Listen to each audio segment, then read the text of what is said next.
Stacey with Chapter Chicks, and today I'll be reviewing, finally, The Fault in Our Stars by John Green. Now, there's thousands upon thousands of video reviews, blog posts, Goodreads reviews on this book. Anything that could possibly be said about this book is probably already been said, in the good and the bad, because there's many different opinions floating around with this story. I did want to warn you guys real quick, if you guys are a fan of John Green, especially his Vlogbrothers channel, do not watch the videos where he is signing these books. Fans like to go there and discuss their likes and dislikes of the books in the comments on those videos, and that's how I got spoiled. Huge letters, the ending of the book, so I knew the ending of the book before I read it. This tragedy did not deter me from loving the book. I desperately do not want to do that to anybody else. If you're a fan of my channel and you've watched other videos by me, you know that I have kind of a love-hate relationship with John Green. Sometimes John Green's books teeter more on the character side. I've said this many times, nobody can create a character like John Green can. Even if it's a book that I don't like, I still feel like the characters in it are real people out there somewhere living their lives. His characters are perfect in terms of development, in terms of character flaws that make them seem like real people, because let's be honest, no one person is a single story, flat, plain. Come across many characters that I feel like are as layered as a real person is. John Green can do that with his characters. My review is more towards people who haven't read the book yet. Just in case you're one of the people who do not know what this book is about, this is a story about a teenager named Hazel Grace, and she has terminal cancer.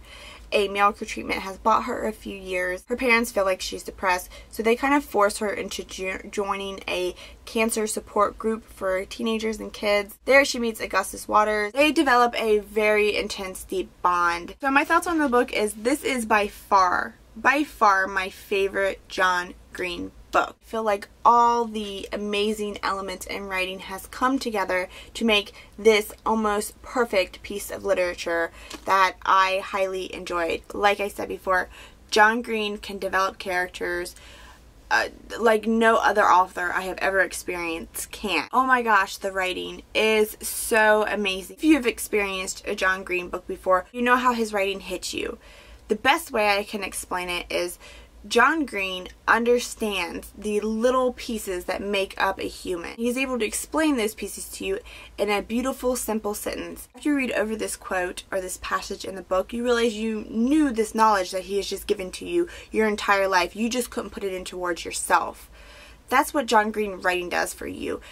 Even if you don't like anything about his writing, which there is some people who don't, I cannot imagine not wanting or taking away one quote from the book. You get completely lost in his words when you're reading his book. Having him be able to describe life and death through these characters with his amazing ability to understand what makes a person human, it's just amazing. It's an amazing combination that will leave you with so many quotes afterwards that you're just in love with. I am going to talk about one scene in the book with you guys just to kind of show you what I was talking about, how John Green really can zero on what a person is feeling and be able to explain it better than the person can. As you know, it says in the synopsis, Hazel Grace has terminal cancer.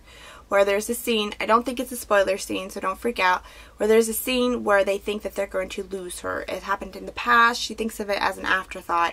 So it's towards the beginning of the book. In this scene, her parents think that they're going to lose Hazel. They think Hazel can't hear them, so Hazel's mom says to her dad, crying, I'm not going to be a mom anymore. If you are a parent yourself of any amount of kids, you know that part of who you are is having that title, mom or dad. That's a big chunk of who you become. Some people, they completely lose themselves in that altogether. So that simple line of, I won't be a mom anymore, just struck me, boom, right to my core. So hard to explain to somebody who is not a parent. And I think that one single line, I won't be a mom anymore, it kind of explains that for people who have that fear of losing their child. So I immediately cried over that one single line. That's what I'm trying to express to you guys. That's what John Green does. He takes something that's has so many emotions attached to it and is unexplainable by us who do not have the brain capacity to do it, and he can explain it very so simply, and that's what I love about his writing. And him writing about life and death situations was just like, so powerful. My read or not to read for this video is very simple. Is one question: do you like to read? If you like to read, then you definitely should try John Green's book, regardless of what kind of genre that you like.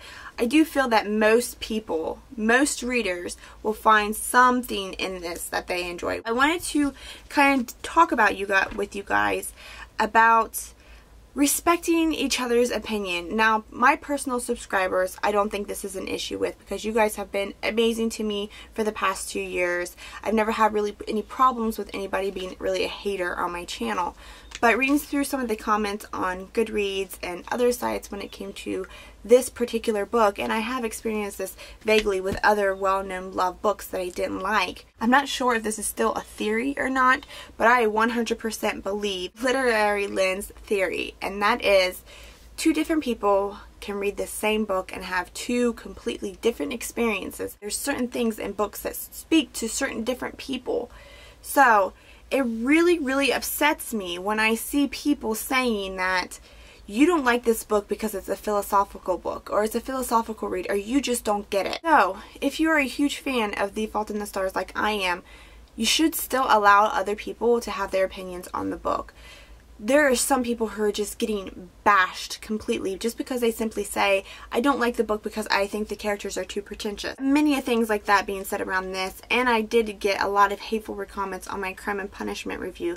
Well, a lot of things along the lines of, oh, well, you're just not smart enough to get it. Your favorite book, whatever it may be, there is going to be people out there who hate that book, and they have reasons they hate that book. Trying to force your opinion on somebody by saying they're dumb is very insulting. It really shows your own personal character flaws, that you think that nobody else is allowed to have different opinions from you. It's what we're all here for, opinions. You find a booktuber who shares the same opinions with you on certain books, so therefore when they recommend other books, you know that they're going to be good for you. That is what we're here to do, share our opinions. We're not here to badger and beat our opinions into other people. I have one more person tell me that I am not smart enough to get Crime and Punishment. I get it. I understand the philosophical meaning behind it. I've taken countless philosophy classes. I spit more philosophy to these so-called philosophical readers than they know themselves. But just because I get it and it's philosophical doesn't mean I like it. Doesn't mean it's fun, and doesn't mean it's entertaining.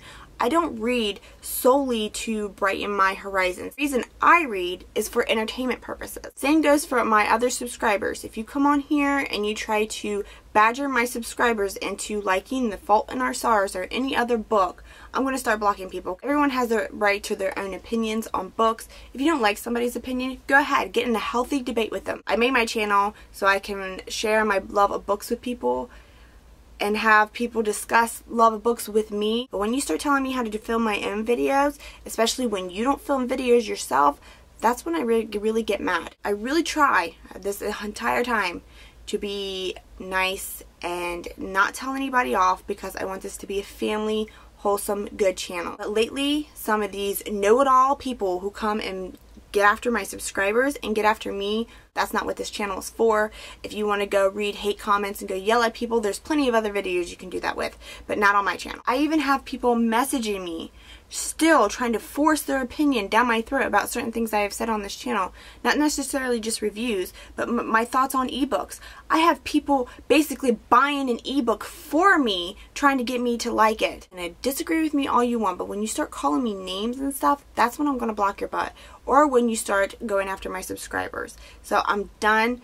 No more nice girl. I'm not even going to comment to these people. I'm just going to block them off the channel altogether. Because I know you're here to have a good time, and I'm here to get a good time. And anybody who goes after you or me, you especially, you're not going to have to worry about it, because I'm just going to block them from the channel. Moral of the story is, let people have their opinions on good and bad books. Feel free to tell them your opinion. That's fine. But don't shove it down their throat expecting them to change their mind just because you said so. Sorry I got a little heated there. This was completely not directed at 99% of you, but my tolerance level is full. My bullcrap bar is full, and I cannot take any more bullcrap. So go take your bullcrap somewhere else, because we're full here. So thanks for watching, guys.